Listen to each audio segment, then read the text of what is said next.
Ubuntu Tribe. Good evening. This is Friday night. This is Zealot Naga here on the line to talk about agents and standings and things like that. This is just to help our new players. We have quite an influx of new player population, and we need to make sure that they're all taken care of. First, all the new players, you guys who don't know yet, this is Master Minky. You should get to know him. He's my friend and my military advisor. Anyway. Yeah, let's talk about standings and such. We're switching agents. We used to all work for Calcutta Corporation, and because there was recently a patch that completely overhauled the whole agent system and simplified it about 100 times, we no longer prefer Calcutta agents. We're switching to Imperial Armaments, and I will explain here why in a second. Man, Master Minky fell off. Okay. Let me just talk to you a little bit. First of all, it doesn't matter what kind of player you are. If you're industrial or military, or you want to do research or exploration, there's one thing that will help you tremendously, and that is an access to a level 2 agent. Level 2 agents are really, really important. Why? Because level 1 agents really don't pay well at all. They're just kind of a waste of time. Level 2 agents pay a little bit better, but most importantly, when you run level 2 missions, you get substantial standing boosts. Quite a bit. It seems like just a little bit at a time, but after you run 10 missions, you get one storyline mission. And once you get one storyline mission, your standings for the faction go up, and for the corporation go up quite considerably, by a large amount. So one of the best ways to gain standings in EVE Online is to actually run level 2 missions over and over and over again. And it's easy to do, and they're quick to do. So if you're running level 3 missions or level 4 missions, if you're just a new player, you actually are going to progress slower as if you run level 2, just because how little time they take. You just go out there, you usually use missiles or drones, and you kill all the enemies really, really fast, and you return to the base, turn the mission in. Do it 10 times, you have a storyline mission. Do the storyline mission, and then repeat the process again. Why is this important? Because standings are really, really, really important early on. Later on, they don't make any difference. Why do you need the standings? First of all, standings unlock other agents. They'll give you access to level 3 and level 4 agents. Even if you can't run those missions yet, having access to them early on is actually very, very advantageous. Because you can draw the missions and go with your friends and do them together, even if you can't do them solo. Secondly, almost everything in the game is taxed. When you refine the ore, you're taxed. When you use different station services, you're taxed. Standings lower the stacks, and after you hit about 6 or so, 6.0 with the corporation, using their station becomes considerably cheaper. So if you're manufacturing, your expenses for production go down, and also when you refine minerals, the portion of them is not taken away, because the standings get so high that that part of the expense is removed. Then it only depends on your skills, which are pretty easy to level for the low-level ores. So standings are super, super important. There's also other reasons why they're super, super important, because if you have a lot of people who have access to many different agents, you can mass pull missions. That's actually a pretty successful strategy for early players, because they're not quite as good at soloing missions. But if they all pull like 6 missions in one pocket, and they just do them as a group of like 2 or 3 guys, or 4 or 5 guys, or 6 guys, and they just fly around from one mission to another, it conserves them a lot of time. They do them quickly, and they multiply basically their effort. Third, having access to a level 4 agent is actually really, really important, because you can do level 4 missions with some tricks if you have a team of even new players. Like you can have one guy tanking and the rest of the guys just taking everybody else out, and if you manage the aggression correctly, you can easily beat those level 4 missions in a team. So why do we choose Calcutta and Imperial Armament corporations?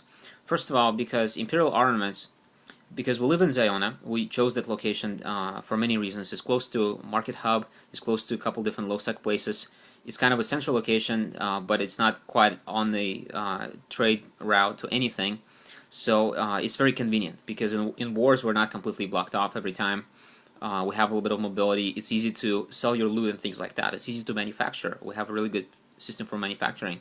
Our system is also densely populated, so if pirates come in, it's hard for them to find you when you're running missions because there's a lot of other people running missions there at the same time. But the most important reason why we are switching to Imperial armaments is because in Ziona there's a level 2 agent and there's a level 4 agent in the same system. And that's really important because it allows basically for new players and for veteran players to be together in the same system. And the benefits of that are just huge. Because the new players learn faster when they're next to somebody more experienced. There's more wealth to go around. There is you can share standings. Like for example, if a level 4 agent, level 4 player is running missions in your same system, you can just ask him to share standings with you, and he'll just passively boost you while your guys are together, and you will unlock all kinds of things really, really fast. So that's very, very helpful to you. But also, like if you read my corporation bulletin, I tell people to skip level 3 missions. Why do I tell them to skip level 3 missions? Because they don't really pay that great. Yes, they pay a little bit better than level 2s, but not really significantly better. But they give less standing boosts. And you're like, why wouldn't I want to run level 4 missions, level 3 missions? Well, because you can actually unlock level 4 missions, and the money will be coming in fast enough that you can start getting into them a lot earlier than most other players if you do other things correctly.